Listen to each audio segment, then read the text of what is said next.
I think back to Hebron in 1959, and I think of my great uncle Joshua, who was a leader in the Hebron community and who led the first group of Inuit who relocated from Hebron to southern Inuit settlements. And I think about what he must have thought when he was addressing the community of Hebron at the wharf before he and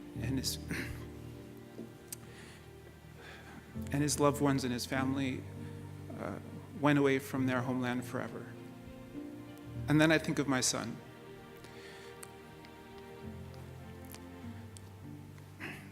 My youngest son is named Joshua.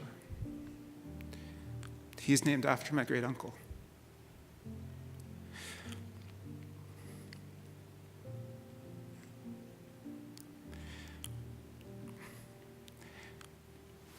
And in many ways,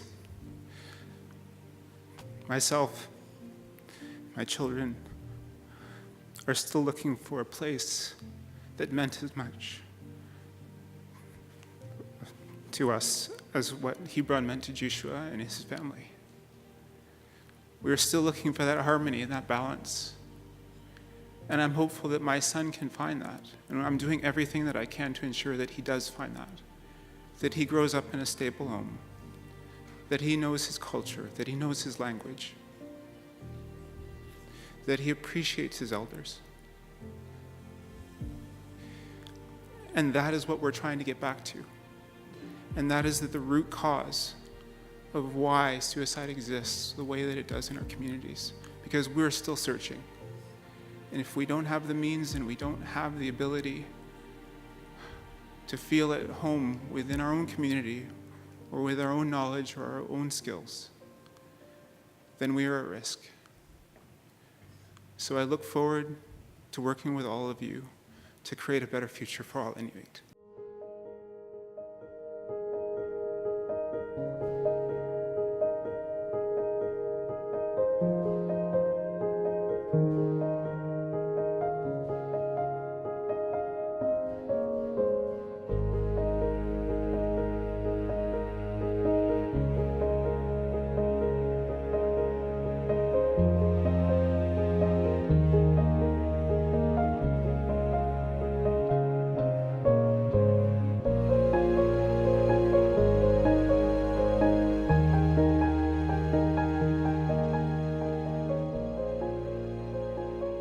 Inuit Nunavut is our home, but for Canadians, it is your country. Ammattau kana sakkitau ne aktillugu ing minirta ilimatittinek kanok aktuineakpa inukatittinnik nutaqattinnik katangutittinnik Inuit Nunavut tamarmiluktaa ing mineennermut aktortausimalekmat sivulitit sivulikka annaktorasuksimammariktu nakingaartonguna. This strategy is about Inuit identified solutions and recognizing the needs and programs Inuit Nunavut needs. My ancestors, your ancestors, survived, and they tried to really survive and celebrate life.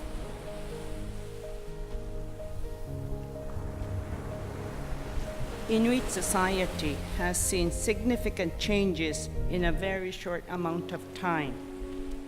Today, we see the effects of this rapid change, and we find ourselves adapting to a new way of life. Inuit ilikkusingat nakiktummarealungmik asiroksimangmat igvillu uvangalo tautuksimayugut asiroknittinnik ingmigorsuta piroksavalliatillungali ananakkukka atatakkukka kiinauyaqalaungimmata nayuinnareaqalaurtakka innaruqaluaruma naalainnareaqalaurtakka maannali eitingorpat ingminilerturo kiinauyaliurunnartu.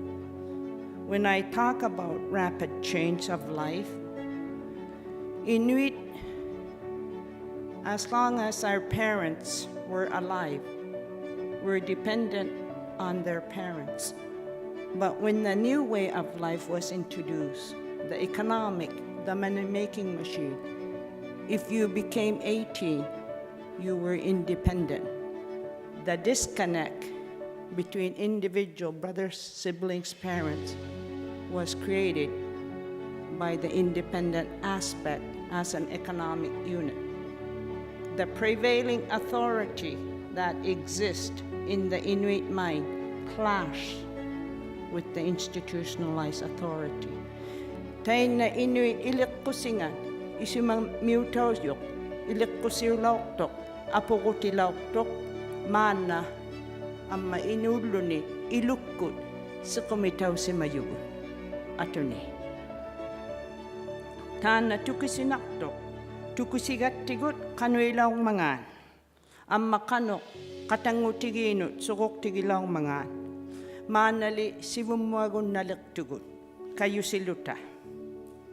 Tana kanadalimangmut, aktuinangmat, kisiani pigiagaya kaktok, ilingnit, ang mauwannik, inunit tinnik, inukatigingit tinnik, tigo siluta. When I said Inuit Nunangat is our home, and it's Canadians' country, it's your country, that essence, self-determination, and the ability to be confident as Inuit, we have to take it back. When we went into the school system, we learned we were savages, a little bit less intelligence, which is not the case. Classroom education destroyed that thought process. This strategy identifies and recognizes that collectively we need to heal. We can be bicultural and bilingual. Piuniyumik tigusiluta kablo na ilikkusianik, amma piunimik inu ilikkusianik tigusiluta sangittik padlagon naktugut. Ilikkusivut ammuk titaw si malawmat, ammuk titawmat uwatin ni ammuk titilaw katta.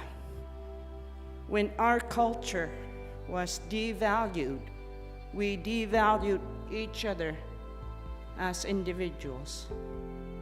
But if we can find a balance, we can claim our outlook on life and celebrate life. In recognizing that, we cannot do this alone. Katutiluta, kisiani piyagaya kaktugu. Ammalo, kuviasuktunga, pila katiging niakatta, Canada government ko nga, Makivik, Nunatsiavut government, amma Natan, Inuit tapiri Canada mi. Taiman na ikutta, tukisya katigi ikutta, niriutiagun naktugut.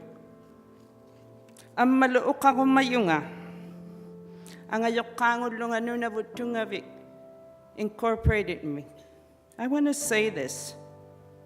Each one of us experienced difficult and challenging life. Inuit parents and societal values, they taught us ayong naktok aniguin naso.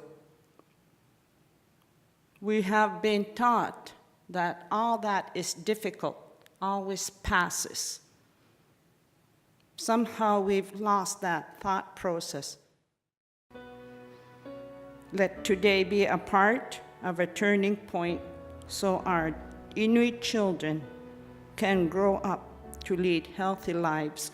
We only want what other Canadians have for our children, and that's good, healthy life.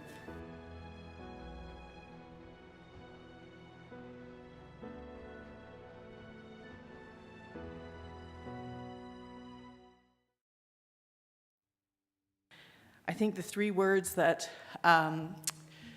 were so powerful for me to read, and I had to read them again and again, were the concept of forced mass relocation.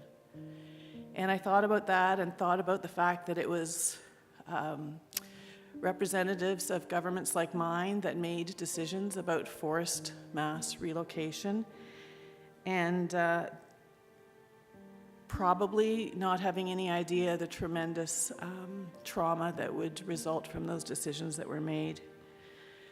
But as I read the strategy and I think about what brings us here today, I also recognize that in that history, what is overlooked is not necessarily just the stories of the trauma, but also the stories of resilience, the stories of how for centuries before that forced mass relocation, people thrived on lands like this, on lands like the Nunatsiavut lands, how people made a life without poverty, a life of meaning, a life of joy and satisfaction, and how they lived upon the land, thriving in a harsh climate.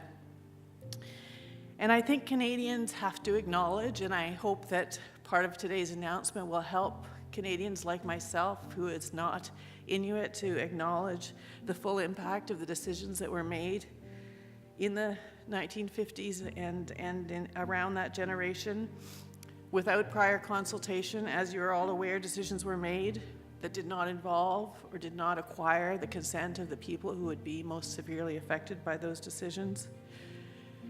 You know better than I, and Natan and others will tell you how people were forced to abandon their homes, their communities, their ways of life, and that those aftershocks are still being felt ever so much today, aftershocks of poverty, of unemployment, of severe gaps, not only in mental health, but in physical health. These are indeed some of the many seeds of the suicide crisis that Inuit are facing today. You know the statistics as well as I do, and the strategy outlines them very clearly, that in some Inuit communities, rates of suicide among young people are sometimes 10 times the national average, and in some cases as high as 40 times the national average, and looking at young men in certain parts of Inuit lands. But the statistics, try as they may to tell the story, aren't what tells the story most powerfully, and we somehow repeat those statistics hoping that it will sink in adequately. But it's actually every statistic that is a human being, that is a son or daughter or a brother or sister, and that personal story, the personal stories that I've heard that you all know, are the ones that drive us here today.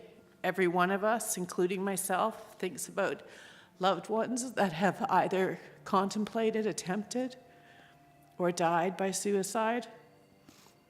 But the way out involves acknowledging that traumatic history, as we're doing here today, and there are lessons in our painful past, and the painful past is what helps us to rebuild, helps us collectively to renew relationships. I think 3 lessons stand out to me as I look back on the history. One is that today's realities, as I've already indicated before, but I want to reiterate that today's realities are rooted in generations of oppression, injustice, and inequity. The second thing that stands out when you look at history is that the solutions to what are in fact complex problems are not simple, nor are they quick. And the third thing is something that Natan has already alluded to when it comes to solutions, that those solutions must involve self-determination. And in fact, as we're acknowledging today, that Inuit solutions must be Inuit-led. And in fact, the strategy that we're launching today, that I have the privilege of joining you and participating in the launch of, is indeed Inuit-specific. These are the lessons that we collectively need to apply on the challenge of suicide prevention. And I recognize that this is a time of extreme crisis in many Inuit communities. As I was preparing my comments today, I read from some of the people that I turn to when I think about issues of social injustice and inequity, one of the people I often read is Nelson Mandela. And Mandela said that often the most discouraging moments are precisely the moments to launch an initiative. At such times, people are searching for a way out of their dilemma. And that comment rung home to me as Natan talked about his own search, the search and the journey that we are on together. Know that abandoned community itself, and spoke to Natan about that too. It's quite fitting that the location was selected for that area, but we're honored and privileged, as our mayor said, that the launch of it has been moved to Kudloo, and I thought it was rather fitting that it has moved to here, with the crisis of suicide being rather prevalent since December, since the fall in Kudloo, and it's in the Inuit Nunavut. It's for us at the regional level. For me, it's to acknowledge the work of ITK, Natan. I'm a member of the ITK board representing our region, and the work that's come about with the strategy that's come here. I think it's a very important tool going forward. I think it's an important tool that has to be done in partnership from the federal level, from the national level, to the provincial, as well as the regional level. And I represent the region, and in the region ourselves, we are working on a strategy also and trying to deal with a crisis that's at hand, not only in Kudloo, but in Nunavik too. And for us, it's I like to say that we're going to continue in partnership, hopefully in true partnership, that we all be able to find solutions together. As is stated is in the strategy, that culture, language, your identity is extremely important. And in that sense, for us, it has to be of relevance going forward. It has to be recognized from the national level and to the level that we're in, to the local level. Your capacity to survive out on the land for hundreds and thousands of years is something that's still relevant to Canada, to Quebec, and I preach that message as we go. The strategy that's been put together is something that, as a region, that we're going to analyze and see how we can work in better partnership. We have created what we call a Paknasimodic group. We did a consultation of the region that was started 3 years ago, and took a couple of years to put it together. And the regional organizations have created a committee with Makivik leading the group there. And we're looking at solutions for our society, the housing, the overcrowding, the high cost of living, and that. And then with the group that we're going to be there, it's I hope that it's going to be able to at least reduce the crisis that's in the region that's going to be here.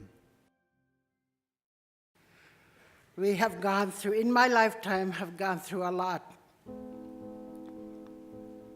I just wanted to tell you a bit about a community initiative in Baker Lake, Kamanitwa.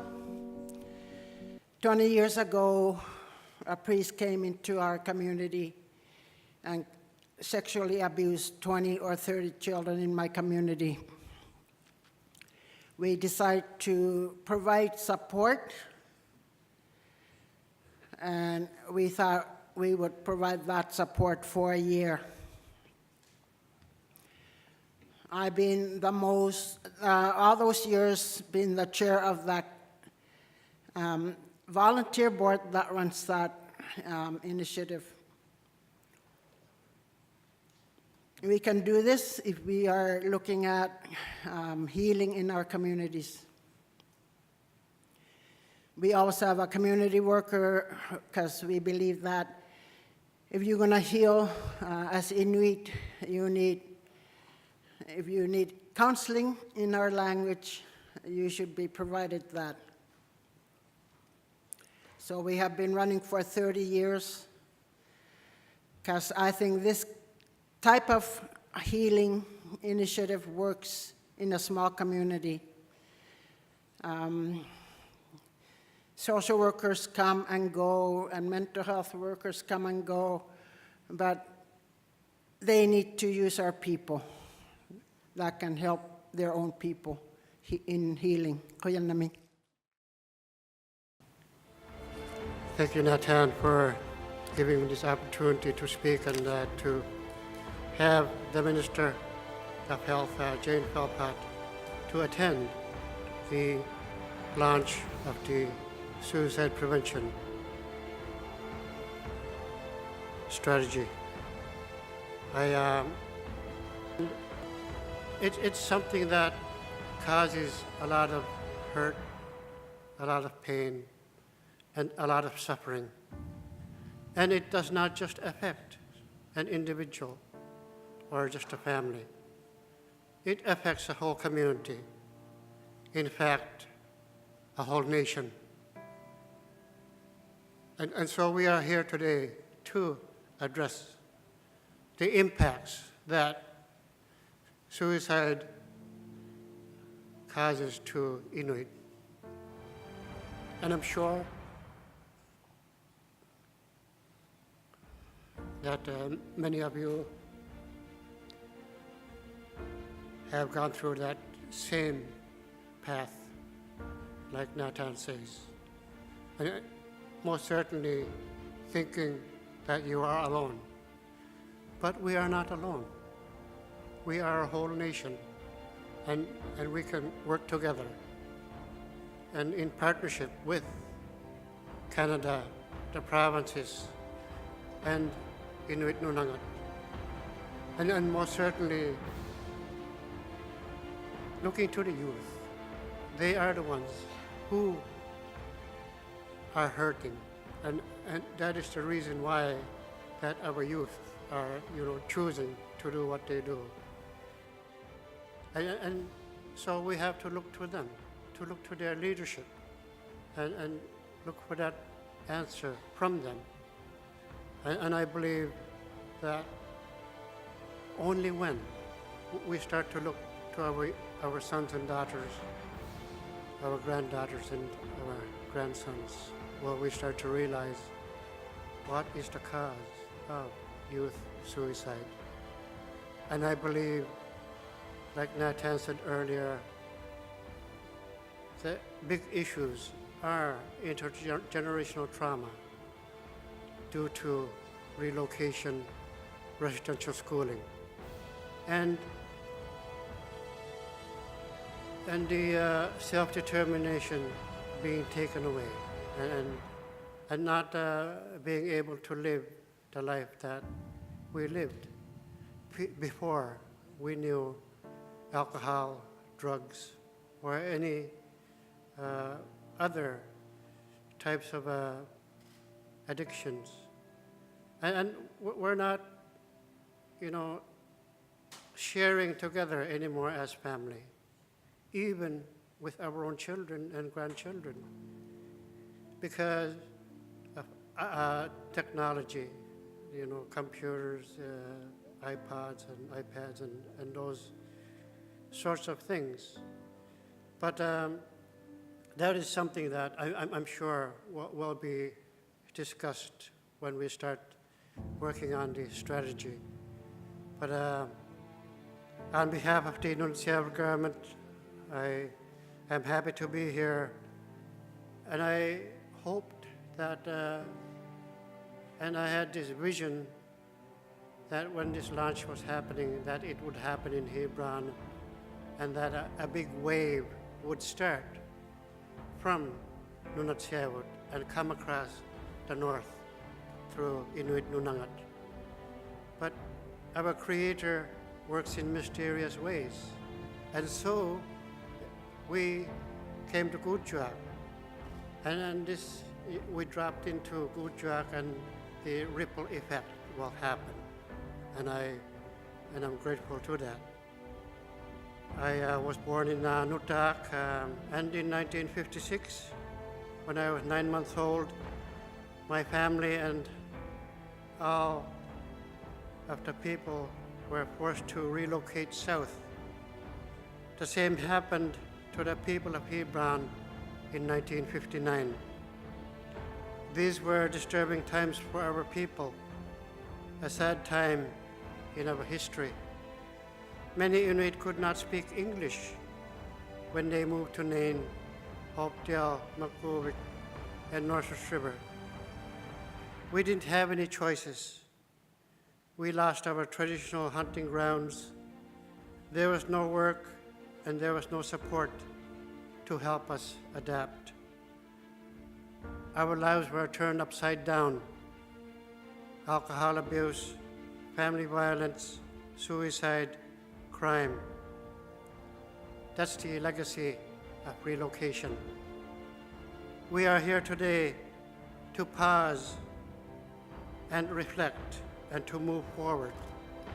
But we must remember the past and the impact the decision to close Nutak and Hebron has had on our lives of those who still call these places home. The hardships we and our families endured cannot be erased. We continue to struggle with high rates of suicide, particularly among our youth. Unemployment rates in our communities are several times higher than the national average, and the literacy rates are several times lower. We continue to struggle with the pain and suffering caused by alcohol and substance abuse, and many of our people continue to live below the poverty line. We are in danger of losing our language and our culture.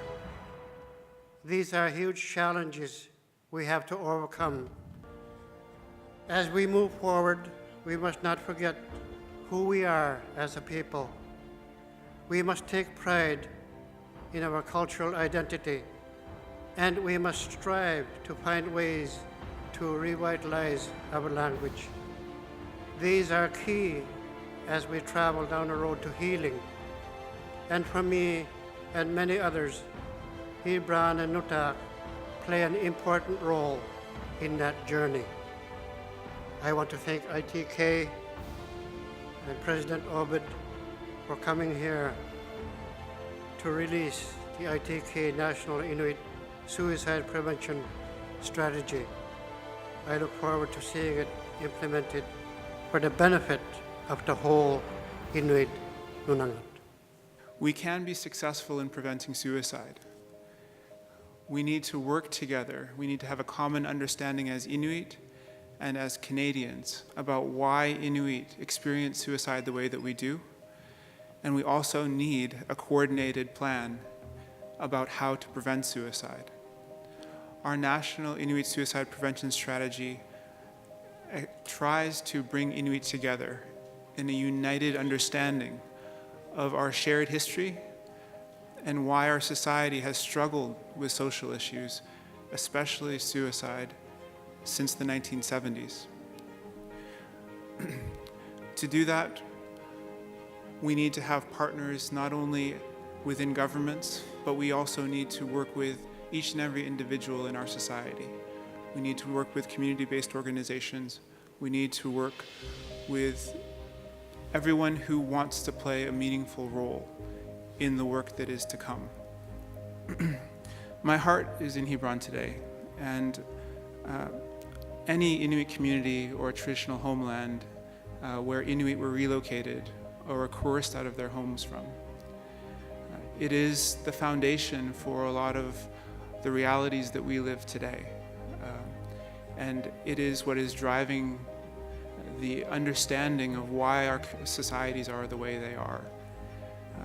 The experiences that happened to us between the 1950s and the 1970s, and the loss of self-determination are very difficult to relive. Many of us grew up with parents or grandparents or aunts and uncles that went through devastatingly hard times in their lives. And many of them didn't talk about those things with us, with their children, or with their families or their communities. Whether it was abuse at residential school, or the hurt about being relocated and never being able to go back to your homeland, or going away for tuberculosis treatment, or having your dog slaughtered. These are all things that created the social environment in the 1970s that led to the first time of our Inuit communities having elevated rates of suicide.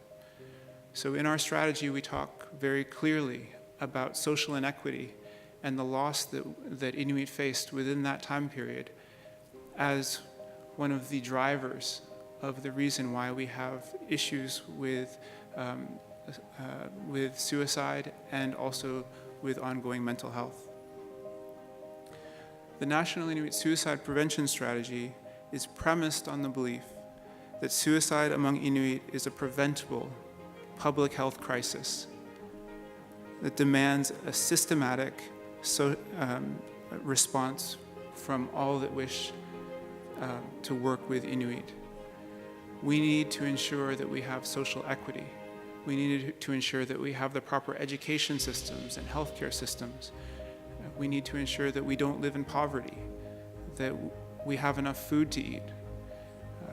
All of those things are things that many of us have never known who have lived in settlements. Many of the Inuit, our elders that talk to us about the differences between our lives now and our lives before settlements, talk about poverty and the idea that the idea of poverty didn't exist before settlements. The idea that you didn't have enough to eat and you would describe it as poverty, that is something that is new. And the reason for me bringing that up is just the way that we think about resilience, the way that we think about self-determination, and we can get through hard times. We can try our best to survive. And those are the principles around why Inuit are so confused sometimes when we talk about poverty today. Because our elders look at our youth and they see potential and they see health and they see a person who might be able to tackle the world. But from our perspective and from a youth perspective, sometimes we don't have the resilience and we don't have the ability to take advantage of this new reality and the place where we are in society, and that's what we need to change.